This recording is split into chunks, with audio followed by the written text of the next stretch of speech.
I'm going to call this meeting to order for the Committee of Adjustments. I'll introduce everybody who's here. In the far back is Ian Rawlings, our junior planner. On my far left is Dan Sauvé, committee member. Beside him is Doreen Lester. On my far right is Matthew Child, committee member. Beside him is Bill Baker, committee member, and Marcia Bhakta is the recording secretary, and I'm Phil Pocock, chair of the meeting. And Ian, would you like to read the land acknowledgement?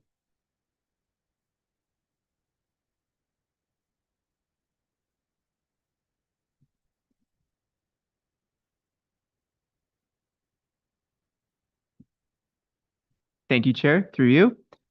We acknowledge that this land is the traditional territory of the Three Fires Confederacy of First Nations, comprised of the Ojibwe, the Ottawa, and the Potawatomi peoples, and of the Huron-Wendat peoples. We value the significant historical and contemporary contributions of local and regional First Nations and all of the original peoples of Turtle Island who have been living and working on the land from time immemorial. Now we'll go to a declaration of conflict of interest. Seeing any, I'll move on. Adoption of published agenda for July 15th. Moved by Doreen, seconded by Matthew. All in favor? Good. Adjustment committee member, meeting of adoption of minutes for the June 17th. Moved by Doreen, seconded by Bill. All good. And now we need a motion to receive the presentation. Motion by Doreen, seconded by Bill. All good. And now it's Ian.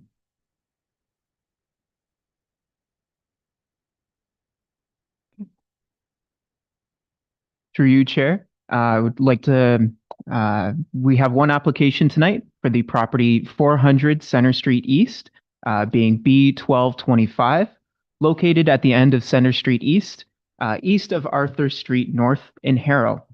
The subject property is designated Community Service Facility in the Town of Essex Official Plan and is zoned Institutional District 1.2 in the Town of Essex zoning bylaw.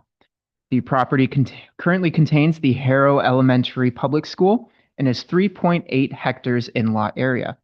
The subject property does not contain any natural heritage features or items identified under the Ontario Heritage Act and is not located in a floodplain development control area. However, a portion of the property is located within the Essex Region Conservation Authority's limit of regulated area. Now, the applicants are proposing to sever a 0.82 hectare parcel from the institutional lot to be added to the adjacent property identified as 0 County Road 20. The retained institutional lot is proposed to have an area of roughly 3 hectares, and the applicant is proposing this consent for the purpose of a lot addition, as the lands have been deemed surplus to the needs of the elementary public school and will be used for future residential development and the extension of Sinisac Street East. Next slide, please. Now here, the receiving lands, 0 County Road 20, which I've highlighted in black here, abuts the severed lands to the east and maintains frontage along County Road 20 and is designated residential in the Town of Essex Official Plan. However, I'd like to note it is split zoned Agricultural District 1.1 and Residential District 1.1 as well under the Town of Essex zoning bylaw. Next slide, please. Here, we just have an image of the subject property, just showing the Harrow Elementary School. And then here we have the lands to be severed. It is currently just a manicured area. It does have 2 goal posts for things like soccer. However, no other structures, no paths, nothing there. It is vacant. And then lastly, just to show the rear of the school and the rest of the retained land, demonstrating that the school still has land for outdoor amenity space, their soccer fields, those kind of things.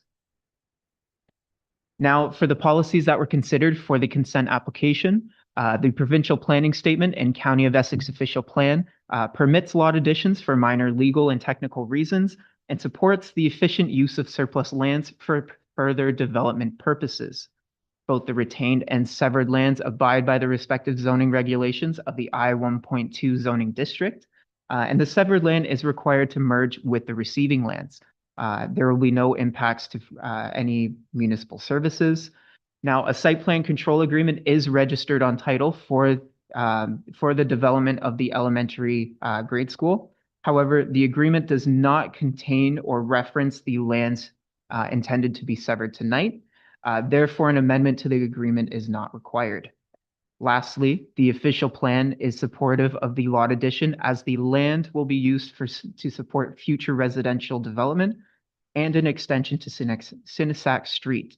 The lands are not required to be rezoned or redesignated as a result of this consent, as this will take place at the time of receiving further development plans for the receiving and severed lands. Please note further Planning Act applications and respective public meetings will be required depending on the scope of the development when received. Next slide, please. Now, the application was circulated to all internal and external agencies and owners within 60 meters of the property. No public comments were received to date. Infrastructure Services detailed no objections, and the Essex Region Conservation Authority detailed no objections as well. All right. Now, the Planning Department is recommending approval, subject to our standard conditions for a lot addition. That is providing a draft transfers, a new survey, if needed, confirmation of all taxes, drain apportionments, proof that the properties merge. I have highlighted here on the conditions, the final one that the applicant has 2 years. I'd just like to make note in my planning report that I included the incorrect date. It should be July 15th, whereas in the report I put June 17th. Next slide, please. Now, to remind the committee, there are 3 options tonight. You can approve the application with or without conditions, as long as they're deemed reasonable. You may defer the application if you need more information, or deny the application. However, if you defer or deny the application, we ask that you state the reasoning for doing so. Thank you. Is there any questions from the committee? Oh, go ahead there, Dan. Mr. Chair, question is if this severance takes place, will there be a fence put up along where it's now severed from the playground to the portion of the Sinisac Street extension? Through you, Chair, there is no condition to place a fence along that back portion. At the time of development, it's up to the applicants and the school board in that to construct a fence, should they please. Any other question? Go ahead there, Bill. Sure. Okay, I didn't understand. Sorry. Mike, would you like to speak? I didn't realize that was the agent, sorry. Thank you, Mr. Chair. Are you able to hear me okay? Awesome.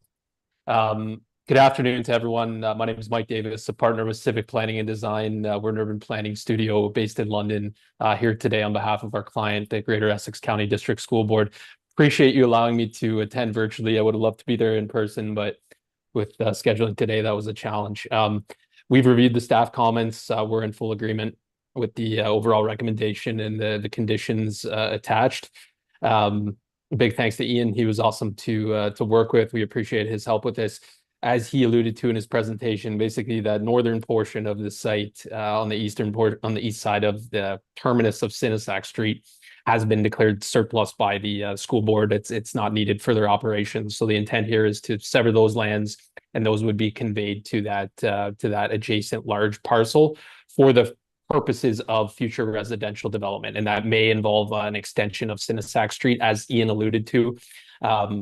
Plans for that property are not available today, but it will be subject to a future detailed planning application process with the municipality, i.e. likely a draft plan of subdivision or zoning bylaw amendment, and the kind of development of those lands will be largely managed managed and regulated through that process.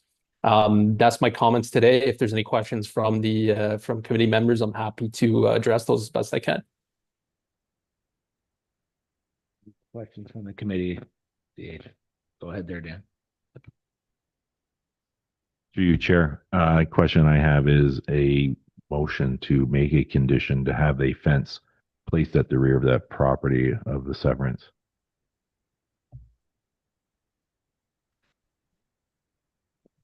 Does anyone want to second that? Over there. Matthew? Are you gonna speak to it or? If I may, yeah, I'd be happy to second it for the purposes of discussion. So, I should check the picture I took when I was out there, but I'm assuming the north end of the schoolyard is fenced, abutting the Erica Greenway there. If the property is, there's a lot addition, either the school board, there's going to be some informal agreement for the kids to continue to use that bit of grass, or the fence is going to have to come in, because kids being kids, they're going to occupy the space if there's no fence to get in the way. So is it sort of a de facto thing that there's going to be a fence moved or not? Like what's the intent by either party? Bill had his hand up first.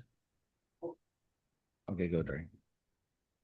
I believe in, through you, Mr. Chair, and you can correct me if I'm wrong, Ian, but I think that would be addressed through the plan of subdivision at that time, because it's not subject to site plan. So the trigger to control it would be difficult. I'm not quite sure. I mean, and again, I defer to Mr. Rawlings for that. But customarily, so you're saying it would be the obligation, if it's the obligation of the school board to put up the fence and maintain the fence, then that would have to be in their site plan agreement. So it'd be subject to a site plan amendment. So then, and again, it would go through Mr. Rawlings, but that would be the condition that the site plan would be amended to include that. Or conversely, if it's the property owner that's purchasing the land, then it would be dealt with at the time of that going to the county for approval. Oh, there we go. We have a comment here. Perfect. Thank you, Mr. Chair. I can provide just a little bit of clarity for the committee on the fencing issue. So part of the, shall we say, kind of purchase and sale agreement or a contract between the school board and the owner of the property who will be receiving these lands, there will, as part of the purchase and sale agreement, there is provisions in that agreement for construction of a fence along the new property line. Now, the timing of installation of the fence, obviously, there is some benefit in having the fencing be coordinated with the future kind of design of the development adjacent to it. We believe it's going to be for an extension of Sinisac Street. And the off chance that it's something else, it's the specific treatment of the fencing, it could look different depending on what's there. So there are plans for a fence in the works, just the timing in terms of installation and that being coordinated with the design of what happens is the only part that's uncertain at this moment. Anybody else have any questions? So right now, the motion on the table is what Ian's provided plus adding the fence. Second. Comment to the motion? Pardon? A comment to the motion? Okay. Thank you. So, hearing the explanations with regards to the site plan control in the future, I don't see our requirements to worry about this condition. Obviously, it's been mentioned that upon sale of the land, that there is an arrangement in place for this mechanism. So for that reason, I'm not going to support the motion here as a condition of this consent. You want to speak to it again, Reynaldo? I seconded. I didn't move it. So I don't know if this is getting into friendly amendment of an addition or whatever thing, but is it the prerogative of the committee to require that basically codifying what the representative has suggested is happening anyway, that it's a condition of this committee that the purchase and sale include a requirement for a fence? And would that meet the spirit of the motion? I don't know the answer to either of those questions.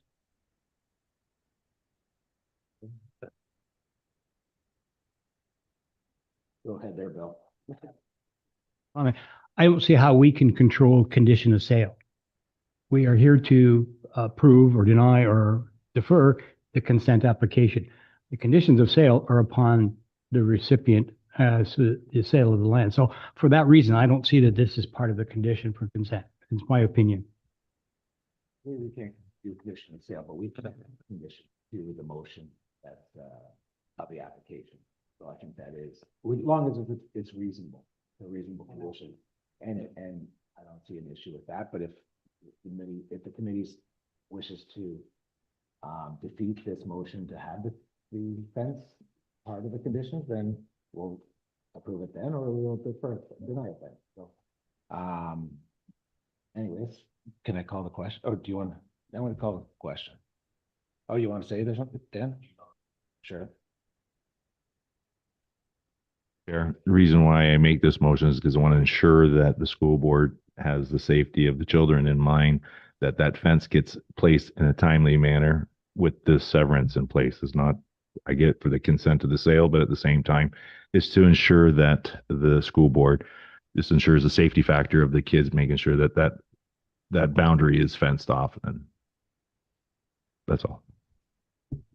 Through you, Mr. Chair, further to that comment, if we put this condition, it's still got 2 years before a fence even happens, right? And at that point in time, then I'm sure things are going to happen. So fair enough, but I just don't see it as necessary at this time.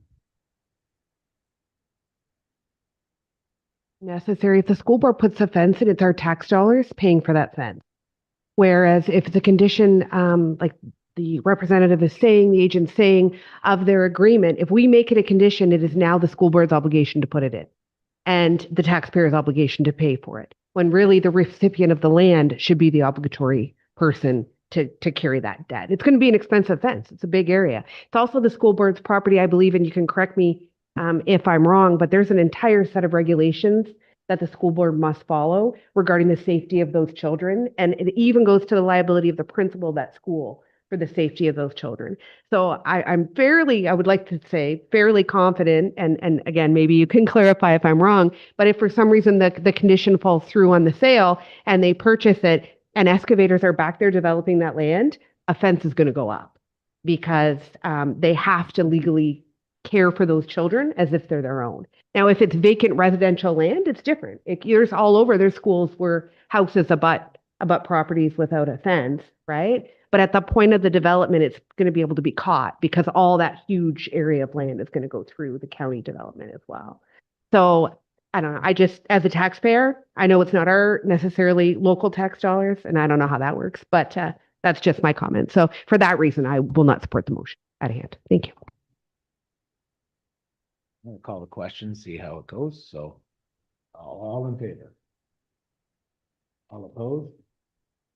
I oppose as well.